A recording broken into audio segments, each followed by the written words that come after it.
High friends, cook with Vaishali रेसिपीजमध्ये तुमचं स्वागत आहे। आज आपण लेफ्टओव्हर इडलीची फ्राय इडली बनवणार आहोत। त्यासाठी मी इडली घेतलेली आहे आणि त्याचे असे तुम्ही व्हिडिओत बघू शकता त्याप्रमाणे उभे काप करून घेतलेले आहेत। सर्व इडलीचे असेच काप करून घ्यायचे आहे।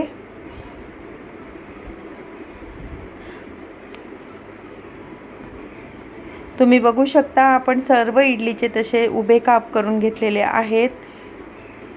आता आपण गॅसवरती कढई ठेवलेली आहे, त्यामध्ये मी तेल घातलेलं आहे। आता ते छान गरम होऊ द्यायचं आहे, म्हणजे आपली इडली एकदम कुरकुरीत अशी फ्राय होईल एवढं आपल्याला हाय टेम्परेचरवरती त्याला गरम करून घ्यायचं आहे। आता आपण यामध्ये इडली सोडून घेऊया। एकदम गोल्डन ब्राउन होईपर्यंत आपल्याला ही इडली एकदम क्रिस्पी झाल्यावरती आपल्याला ही इडली तेलातून काढून घ्यायची आहे। तुमच्या कढईमध्ये जेवढी बसतील तेवढी तुम्ही काप टाकू शकता इडलीचे। तुम्ही बघू शकता एकदम कुरकुरीत अशी झालेली आहे। आता आपण याला काढून घेऊया आणि अशा सर्व इडलीचे काप आपण तळून घेऊया।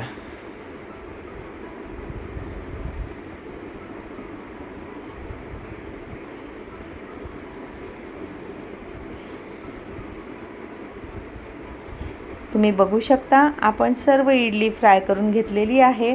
आता मी हा मसाला बनवलेला आहे।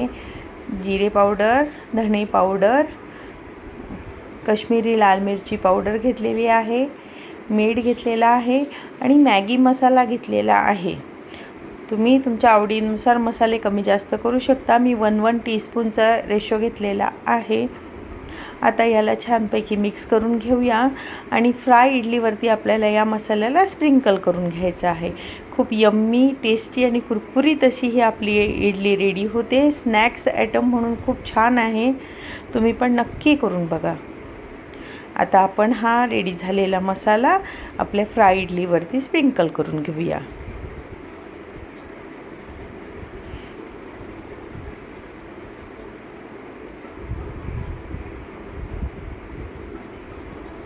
तुम्ही पण नक्की करून बघा। मुलांच्या पार्टीसाठी वगैरे बेस्ट आयटम आहे स्नॅक्सचा हा।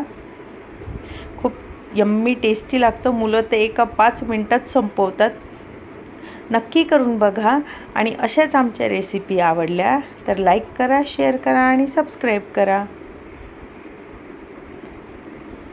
आता आपण याला सर्विंग बाउलमध्ये काढून घेऊया।